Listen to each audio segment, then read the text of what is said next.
Hello and welcome everybody to our next lecture for A-level law, and today we're going to be talking about chapter number 4 of your course, that is also known as statutory interpretation. सबसे पहले before going on to discussing this, ये मैं बताना चाहूँगा कि आपका जो as you've seen in the first lecture of this series, सबसे पहले हमारे पास सेक्शन 1 है जो हमने ए लेवल लॉ के अंदर करना है. Section 1 of the A level law का जो कोर्स है वो है based on 5 chapters. We studied 2 chapters इससे पहले, एंड ये अब हमारा 3rd चैप्टर है. You guys will be wondering कि why am I directly going to chapter 4 and not touching upon chapter 3. तो basically I have been teaching this course on the past 8 years now, and मुझे exactly on the dot पता है कि student के जहन में कैसे एक चीज़ आनी है, स्ट्रक्चर कैसे करेंगे, पेपर पैटर्न के ऊपर कैसे एक स्ट्रक्चर बनाया जाएगा जिसके ऊपर ईच चैप्टर वाइज एक बेहतर अंडरस्टैंडिंग बनेगी.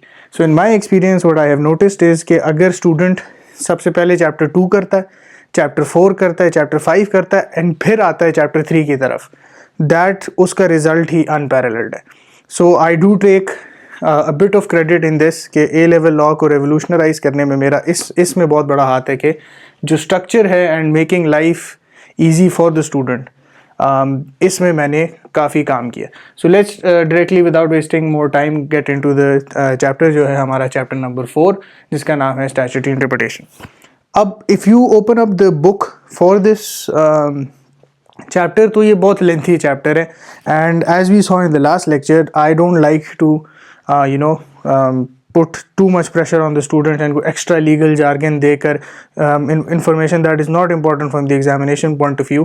तो उसके अंदर बगैर गए हुए and making life easier for the student, I have divided this into basically 3 parts.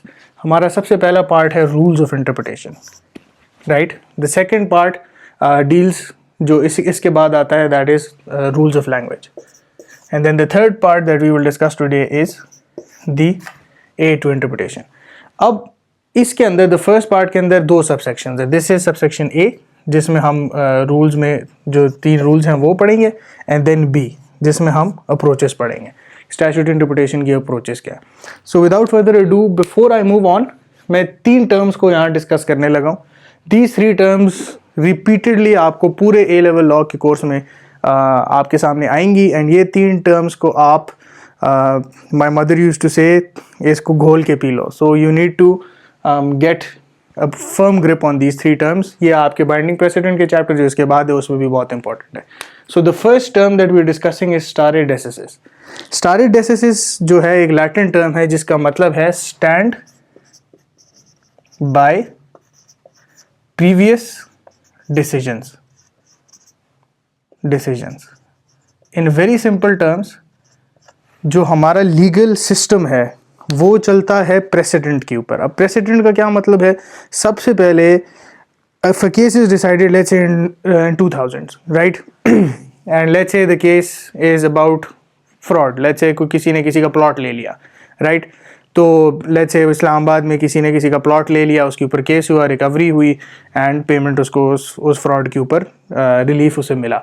इसी तरह के सर्कमस्टांस 5-6 साल बाद किसी और के साथ होता है, राइट? सो किसी और के साथ हो रहा है, सेम सिचुएशन 5-6 साल पहले हुई थी, तो कोर्ट इमीडिएटली क्या करेगी? उस सिचुएशन को सबसे पहले देखेगी जो 2000 में हुई, right? So what the court will do is analyse that situation that happened 5-6 years ago or even 6 months ago, no problem. 6 months ago वो situation हुई, उसको एनालाइज करेगा, देखेगा कि उसके क्या एस्पेक्ट्स हैं, उसकी बेसिस के ऊपर अपना जो करंट फैसला है उसको उससे बुनियाद बनाकर अपना इस करंट केस के अंदर फैसला देगा. What this does is it saves a lot of time. हमें एग्जैक्टली पता है कि पिछले कोर्ट में पूरी एविडेंस हुई, the whole case has been fought, जितनी भी लिटिगेशन उसके अंदर हुई, तो हमें उससे बहुत कुछ हेल्प मिल जाती है for the cases to follow. So what stare decisis means is कि जो पिछले केसेस में जो कोर्ट ने डिसाइड किया है, जो प्रेजेंट में है, दैट प्रेजेंट केस में भी वही लॉ लगेगा, वही प्रेसिडेंट फॉलो होगा. So that is how it means stand by what has been previously said, या प्रीवियस डिसीजन के साथ स्टैंड बाय करना. अब हर डिसीजन में, in every decision of the court we see 2 things. सबसे पहले आता है रेशियो डेसिडेंडाई. रेशियो डेसिडेंडाई क्या होता है? It is the crux of the decision. So I will give you another example. Let's say आप a person has been, let's say X, एक बंदा है, उसको पुलिस ने पकड़ा है and he is arrested for let's से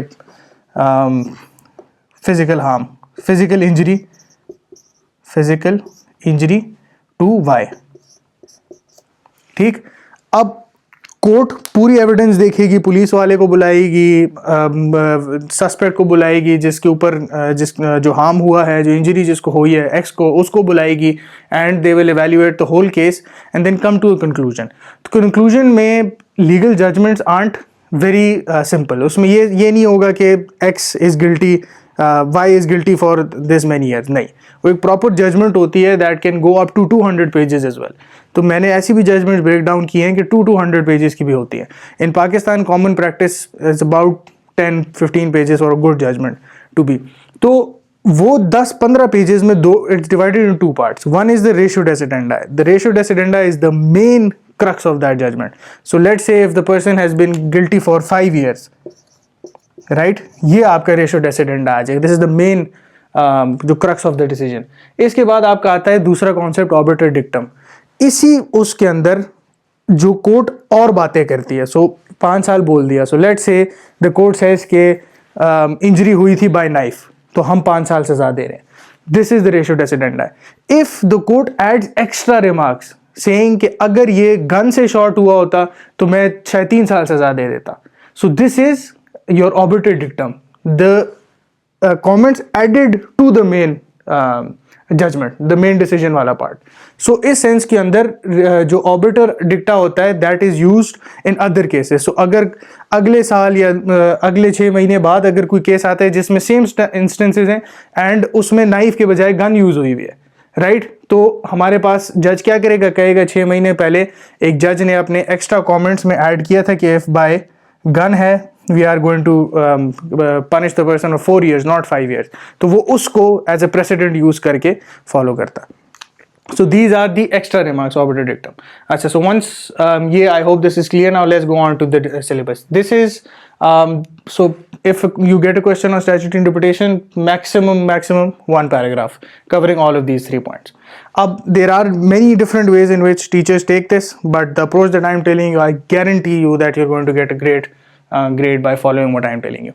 So the next thing that I want to discuss now is your first part of the chapter.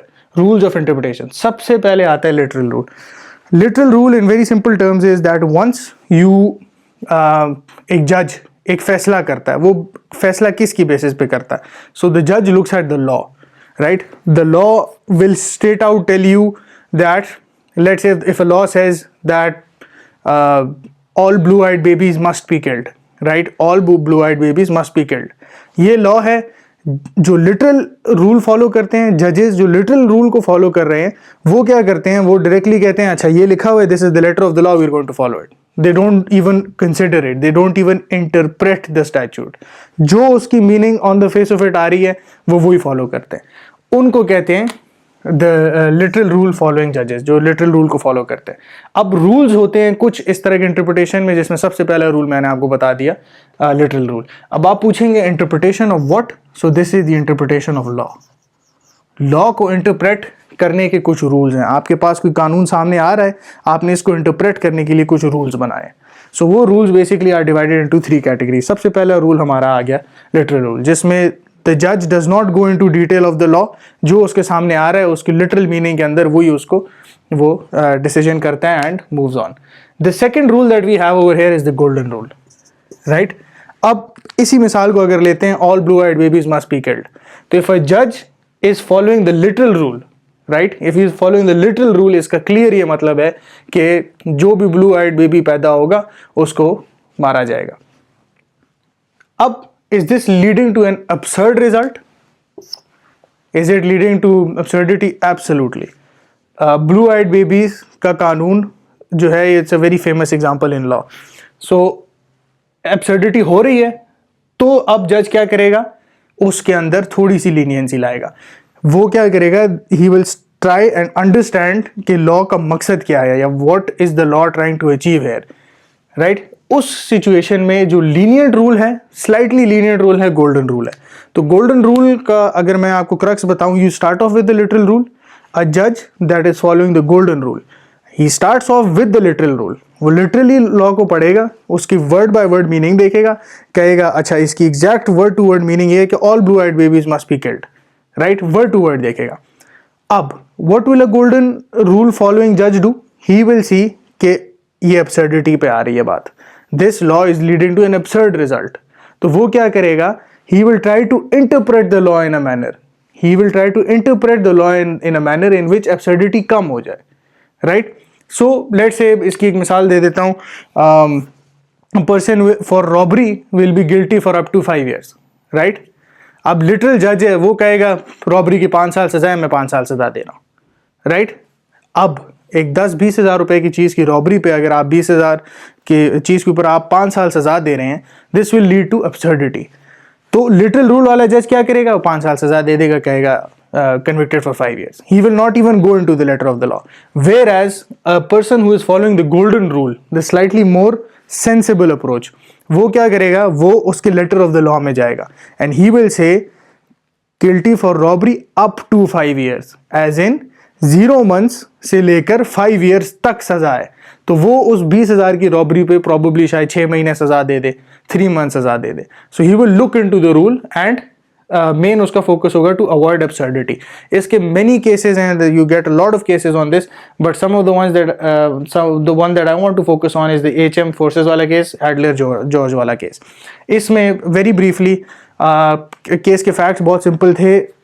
The words that were used was कि आप HM फोर्सेस, हर majesty के forces, let's say एक army base है, उसकी forces की vicinity में नहीं आ सकते. The law stated this, right. So the word stated in the vicinity are prohibited.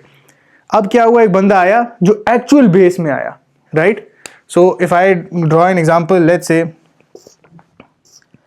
से ये पूरी बेस है, राइट. अब इसकी विसिनिटी का क्या मतलब है? Everything in the vicinity of it. So everything around the base, right? If I take the literal meaning of this law, what it means is कि सिर्फ जो vicinity है, so only this area will be covered. The base in itself is not mentioned in the law. It only states in the vicinity of the law. तो vicinity मतलब surroundings, right?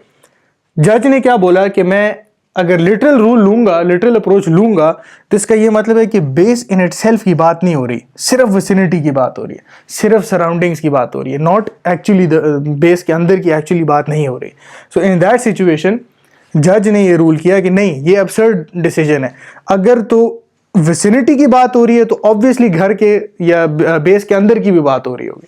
And that's what he said कि मैं absurdity हटाने के लिए जो argument है कि मैं बेस के अंदर था, विसिनिटी में नहीं था, उसको करेक्ट करने के लिए उसने लिटरल रूल को हटाया. He use the golden rule and then decided कि even if you are inside the base camp, तब भी you will be held liable for having breached the law. अब ये हमारे पास गोल्डन रूल है. इससे भी एक डिफरेंट रूल हमारे पास आता है. So start off with literal rule, जहां लिटरल रूल में एब्सर्डिटी क्या है, आपने गोल्डन रूल लगाना है. इंटरप्रेट लॉ इस तरह करना है कि आपके थोड़ा सा सेंसिबल डिसीजन आ जाए. अब इन दोनों से मुख्तलिफ एक हमारे पास रूल आता है जिसको हम कहते हैं mischief rule, right. Mischief rule Heydon के case is the oldest rule that we have. It's a very old rule and this was in the Heydon's case 1852. इसमें 4 चीजें हैं. So the judge that follows the mischief rule will look at 4 things. The first thing he will look at the law, कि कानून क्या कहता है. So this is similar to the literal approach, literal rule. Law देख लिया, फिर उसने देखा कि इस लॉ में डिफेक्ट क्या है. ठीक, what is there an error in the law? So let's go back to the example, blue eyed babies must be killed. इसमें डिफेक्ट है, yes. क्लियर डिस्क्रिमिनेशन है, clear violation of the human rights है, defect है. अब वो क्या करेगा? इसको पार्लियामेंट के थ्रू देखेगा कि रेमेडी क्या मिल सकती है. How can we fix this defected law. वो रेमेडी देखेगा एंड देन उस रेमेडी का ट्रू रीजन देखकर वो उस लॉ को नहीं अप्लाई करेगा. So if a law is in front of him, he will see कि लॉ क्या कहता है, फिर वो कहेगा कि इस डिफेक्ट इसमें क्या है. So the defect in this example would be कि blue eyed babies be killed. इसकी रेमेडी क्या होगी? That we amend this law and say कि all blue eyed babies must be killed. Law ही नहीं होना चाहिए, the law is extremely vague and should not be there, and then उसकी true reason देगा कि मैंने इस लॉ को अगर ओवर रूल किया है, इसको मैंने अमेंड भी करना चाहिए, इंटरप्रिटेशन इसकी डिफरेंट लिया है, तो उसका ट्रू रीज़न क्या है. सो these are the three different rules. Literal rule and golden rule are linked together. Literal rule is the stricter rule, golden rule is the slightly lenient rule. अब थोड़ा सा बात कर लेते हैं अप्रोचेस के ऊपर. So this is part B of your first part, approaches to statute interpretation. अब हमने while studying the rules इनको already discuss कर लिया, but for clarity, literal approach, एक जज है जो literal approach ले रहा है, वो किस रूल को फॉलो करेगा? So you should know the answer to this. वो literal rule को follow करेगा. So a judge that follows the literal approach must follow the literal rule. अब दूसरे पे आ जाए. अब a judge that follows the golden rule or the mischief rule, जो lenient approaches ले रहे हैं, जो actually the purpose of the law को देख रहे हैं in deciding and not just the letter of the law, जो purpose को देख रहे हैं, वो either golden rule लेते हैं या mischief rule लेते हैं. So purposive approach के अंदर ये दो रूल्स आते हैं. अब purposive approach के अंदर और भी चीज़ें हैं जिससे एक जज जो है he can make use of other sources as well to come to a decision. इसमें सबसे पहले आ जाता है अदर कोर्ट्स, कि what are the other courts saying. So let's say Islamabad में एक जज ने एक फ़ैसला किया है, तो कहीं और जज में लेट्स से पेशावर में किसने क्या फ़ैसला किया, लेट्स से कराची में किसी ने क्या फ़ैसला किया. सो वो और कोर्ट्स को देखते हैं. पर्पसिव जज और क्या करता है, वो प्रीवी काउंसिल का डिसीजन देखता है. जो सॉवरेन अथॉरिटी है उनके अप्रोच देखता है कि वो इस जो करंट केस है वो इसको किस लाइट में देख रहे हैं. वो क्या करता है, ऑबिटर्स देखता है केसेस के. Obiter is the other things in a decision, the extra comments of a जज. वो ऑबिटर्स दूसरे केसेस के ऑबिटर्स भी देखता है. वो अदर जुरिस्डिक्शंस भी देखता है. वो देखता है कि पाकिस्तान में ये कानून है और मुल्क क्या कर रहे हैं, what are the developed countries doing, what are those countries doing जिसकी एक्चुअली इस लॉ के ऊपर कमांड है. सो लेट्स से वो चाइना की तरफ देखते हैं and so on so fourth. तो वो अदर जुरिस्डिक्शन के भी देखते हैं. एंड लास्टली वो डिसेंटिंग आर्ग्यूमेंट्स भी देखते हैं जिसमें एक कोर्ट ने एक डिसेंट दिया हुआ है, एज इन डिसएग्री किया हुआ है किसी पॉइंट से. सो अगर लेट्स से एक बेंच है जिसमें 5 जजेस हैं, सो 4 of them have ruled in favour and 1 has ruled against. तो जो अगेंस्ट वाला फैसला होगा एक पर्पसिव जज उसको भी देखेगा. सो पर्पसिव अप्रोच वाला जज जो पर्पसिवली चीज़ों को देखता है वो उसको बहुत ब्रॉडली देखता है. He the main aim is to do justice and he looks at the purpose of the approach, purpose of the law. And then the last approach is the European approach. European approach हमारी HRA के ऊपर है, इंशाल्लाह we will do this आगे, but largely purposive approach के under ही European approach आती है. So this marks the end of the second part. अब थोड़ा सा बात कर लेते हैं. ये जो क्रक्स है ना, the section A, this forms the main part of your एसे. आपका जो भी और द प्रॉब्लम सिनारियो, अगर आपको कोई भी क्वेश्चन आ रहा है ये मस्ट होना है, इसके ऊपर कोई कॉम्प्रोमाइज़ नहीं है. This is detailed. I take full detail lectures as well. इसकी डिटेल क्लासेस लेता हूँ मैं. So if anybody of you wants to join me, you can drop me a message on WhatsApp, and नीचे भी description वगैरह में भी सब कुछ आ रहा होगा. अच्छा, so now let's move on to the second and the third part. The second part is rules of language. तो जिस तरह हमने देखा कि एक कानून को इंटरप्रेट कैसे करते हैं, इसमें literal rule, golden rule, mischief rule and approaches क्या है. सो कुछ जजेस सीरियसली अप्रोच करते हैं उसको, बहुत लेटर ऑफ द लॉ देखते हैं, कुछ पर्पसिवली देखते हैं, कुछ उसका एक्चुअल पर्पस देखते हैं. इसी तरह वर्ड्स इन अ लॉ, किसी एक्ट के अंदर जो वर्ड्स लिखे हैं उनको भी कुछ रूल्स के मुताबिक देखा जाता है. So they are 3 ejusdem generis. This is the first one जिसमें जनरल वर्ड. इसमें क्या होता है, आप एक जनरल कॉन्टेक्स्ट में उस वर्ड को देखते हैं. मैं at the end of the 3 I will give you an example as well. जो सेकंड टाइप है वो है कंपनी इट कीप्स. सो एक वर्ड जो यूज हो रहा है उससे मिलता जुलता जो उस सेंटेंस के अंदर क्या कंपनी में क्या वर्ड आ रहा है वो. And then the third type is जहां एक लिस्ट ऑफ वो दी हुई है एंड उसको एक्सक्लूड करना. So I will explain with an example. So let's say there is a law that says के that is for the protection of, let's say, dogs. So dog protection act. So let's say सबसे पहली चीज जो हम इसमें देखेंगे कि ये जो डॉग प्रोटेक्शन एक्ट ये किस किस पे लग रहा है. So if the law specifically says कि it applies to all breeds, right, all breeds. तो एक जनरल अप्रोच है जिसमें every type of dog, every breed will be protected under this law. So that means general word, कि एक law में ऐसा word use हुआ है जो बहुत जेनेरिक है। So all breeds is a generic term जिसमें सारी डॉग्स की ब्रीड्स आ जाती हैं। Now the second type, company it keeps. Let say एक वर्ड आ जाता है हमारे पास, लेट से वो ऑल ब्रीड नहीं कहता, लेट से वो कहता है ऑल रशियन डॉग्स। तो अब क्या होगा, all Russian dogs will be caught by this provision, मतलब वो ब्रीड जो रशियन उससे आती है। So there are a couple of breeds, I don't know a lot about this, but जो ब्रीड्स रशियन डॉग्स की जितनी भी आएंगे अंडर 4-5 जितनी भी ब्रीड्स होंगी, सिर्फ वो। So if I am mentioning Russian dogs, it's not a generic term, it is defined by the company it keeps. So Russian dogs में जो भी सराउंडिंग के अंदर आ जाता है। So this is the second. And the third type is expressio unius, expressio alterius. This means कि एक लिस्ट है।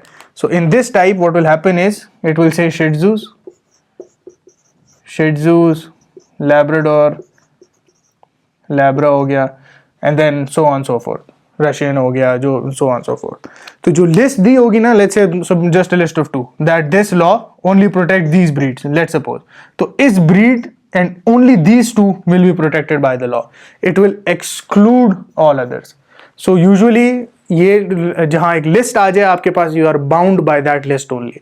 कल को अगर कोई और डॉग हार्म हो जाता है ऑफ एनी अदर ब्रीड, वो will not be protected under this law. So this is your second part, and the last part is aid to interpretation. अब मैंने आपको बताया आपने कानून को इंटरप्रेट करना है।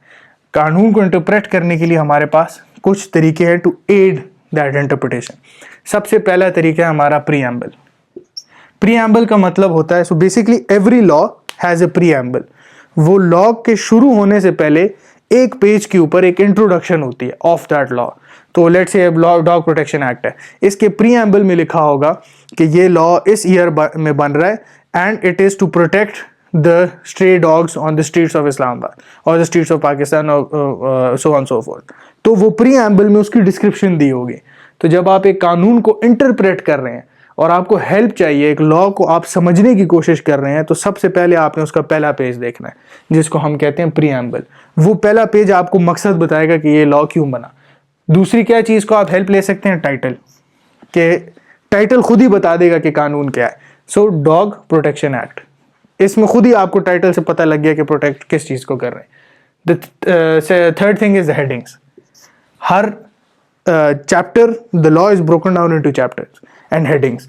तो हर चैप्टर में, सो लेट्स से डॉग प्रोटेक्शन एक्ट पहला चैप्टर है फ्रॉम अब्यूज, तो the law first looks at protection from abuse, protection from unnecessarily neutering dogs, इसी तरह so on so forth, protection against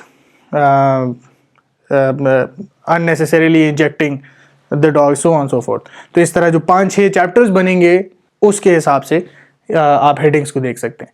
फिर I will come back to Hansard. History, dictionary, आप कानून की history देख लो कि डॉग प्रोटेक्शन एक्ट में पुराने जो डॉग प्रोटेक्शन एक्ट लॉज थे उनमें क्या कमी थी। डिक्शनरी उठा लो, लीगल डिक्शनरी, ब्लैकस्टोन की डिक्शनरी आती है, सो ऑन सो फोर्थ, उनको आप पढ़ के अपना वो बेहतर कर सकते हो। कॉमन प्रैक्टिसेस देख सकते हो, रिपोर्ट्स देख सकते हो, ट्रीटीज देख सकते हो, कन्वेंशंस देख सकते हो कि और मुल्क इसके बारे में क्या कर रहे हैं। And the most important is Hansard. Hansard आपका पेपर वर्सेस हार्ट के केस के अंदर आया था, and this forms probably your main crux जो आपका है। This relies on the debating.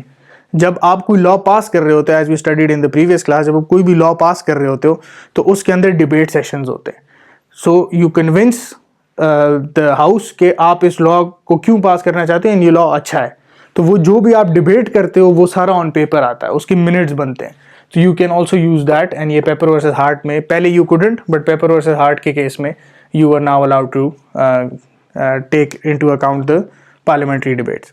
So whatever is on the board, you write that down, whatever I have said, write that down. I guarantee you will get an A grade. You don't need to study anything else in the statutory interpretation course.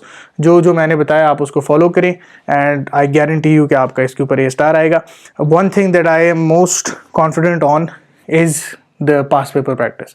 तो past paper practice, मैं सारा time past paper practice में, majority of my time is spent in past paper practice because I know how important it is कि past paper समझ आना चाहिए। Content is easy. We usually when we open the book, when we open the subjects, जो topics हम पढ़ना शुरू करते हैं, ऑनलाइन रिसर्च करते हैं, उसमें इतना लीगल जार्गन होता है जो इरेलीवेंट होता है। बट स्टूडेंट को कब ये पता लगता है? जब वो पास पेपर लास्ट के आखिरी हफ्ते में खोलता है। तो वो काम हमने नहीं करना। I have been teaching this for the past 10 years. I have a country distinction in A-level law. I topped 6 countries in A-level law. I've been teaching this from 8 years and I have over 200 A stars in A-level law of my students. And कुछ और ये, this is an overview. इसके हम detail lectures भी हम लेते हैं, so you can get in touch with me if you need anything else, and hope to see you in the next lecture. Thank you.